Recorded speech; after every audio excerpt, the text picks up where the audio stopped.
Happy holidays from all of us at Animal Rescue Corps. I'm Scotland Hazley, President and founder of Animal Rescue Corps, with a special message to you, our supporters. Thanks to you, our most outstanding volunteers and partners, 2017 proved to be another year of ending animal suffering, serving communities, and fulfilling the promise of new life to hundreds of animals.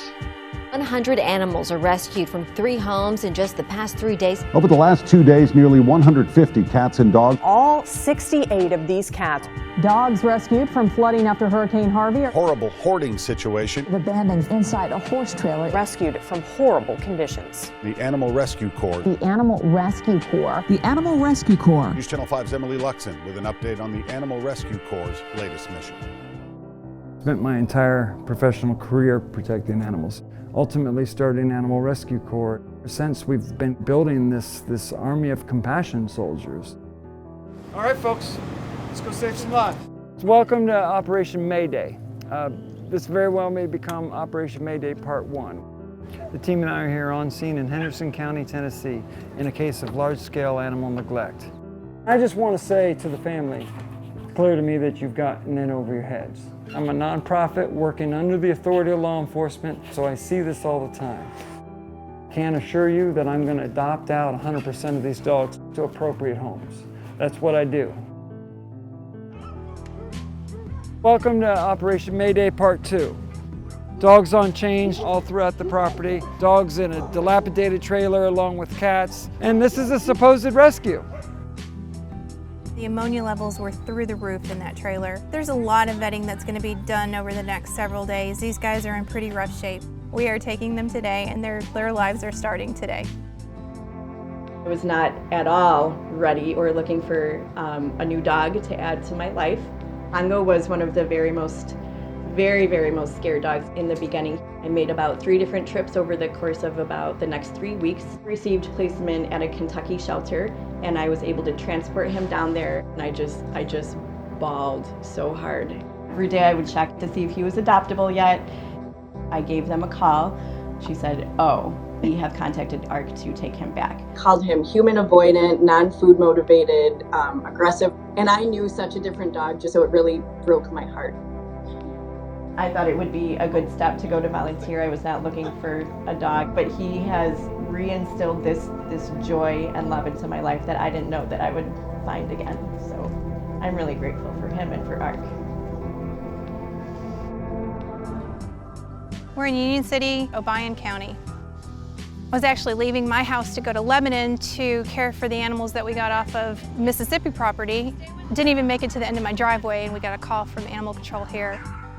The conditions are awful. A lot of cockroaches, a lot of mice, a lot of feces everywhere, trash everywhere. Heartbreaking. They're not just animals, they're souls. They deserve to be happy. They deserve to live a life as a part of a family. We're here to give them that. This is Mimi. We'd never know this is the same dog from Desperate Plea. She was completely bald, but to see how she's flourished and grown. And when I first started, I was using an electric chair. They worked with me to let me do the pee pads, and I'd hold some of the dogs. I am now able to walk around. It does kind of open your eyes up to what these dogs go through. To see the transition, just to see Mimi, it's been a great journey. I think she's doing good. I know she's doing good. Our life-saving work took another unprecedented turn this year in the wake of back-to-back natural disasters. Animal Rescue Corps dedicated our team and all of our resources to assist animals in communities from Texas to Florida to the island of St. Martin in the aftermath of devastating hurricanes. We knew it was going to be just sheer devastation. I called Scotland, could you help us? In the case of Harvey and Irma, what we've been providing is pretty much everything. Runs the gamut from bringing in necessary food and water supplies for the animals. We've been staffing shelters. We've been providing transports. We've been providing field rescues. No matter what, we were going to get through. Water or not, we were going to get there. Saw lots of devastation and flooding. That kind of made it real. I mean, that was scary. We were in contact with a shelter down there. They had flooding in their shelter and had to relocate the animals.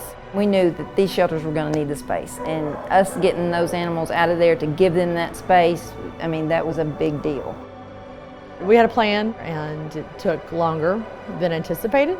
It was just supposed to be basically an overnight thing. We were going to go down there, pick up the load, and then come back, and it turned into 6 days. Once I knew that a Category 4 or 5 storm was heading this way, I was reaching out to every organization I could reach out to, just knowing that we needed to be ready. No power, so we didn't have vaccines. We didn't have our food delivery. They've been a godsend for us. When I turned around and looked and seen y'all coming up the road, I almost couldn't believe it because nobody else could help us. We're Central Florida, we're in the middle of nowhere, and we had a big need. We were one of the hardest hit. We had the eye come right through our county, and so we're pretty happy that ARC was able to help us out. Being a small shelter, we get overlooked. To have this large scale, it means the world to us. It's a blessing that they've come in and saving my animals. Whatever made y'all come this way is a blessing for me. After going through Harvey and Irma, I mean, I was ready to go back again immediately.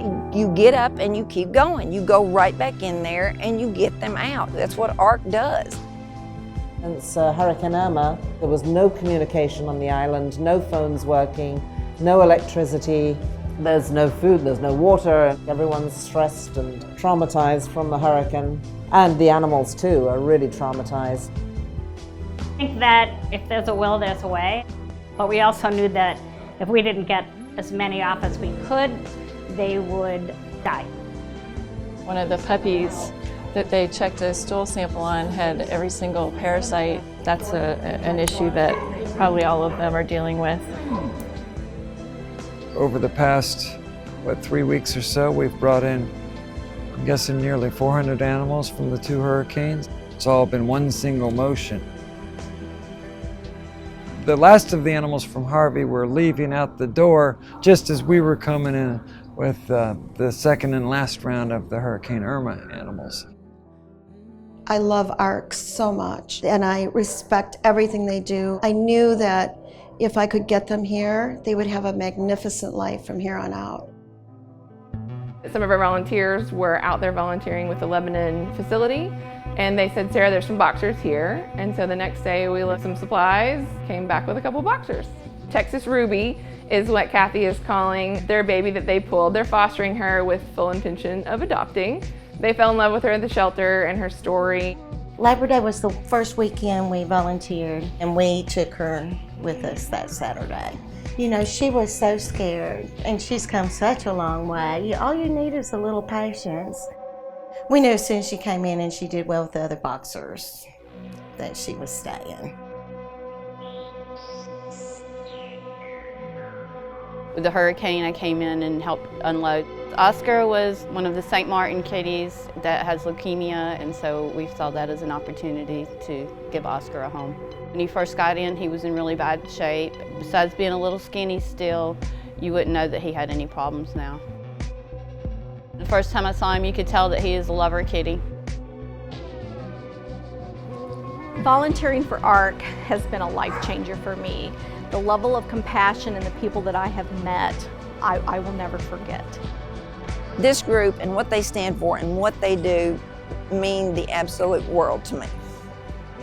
I really can't tell anybody what's the best part about the whole thing. You know, it is working with the dogs, but it's also the people you meet. They're a different kind of person.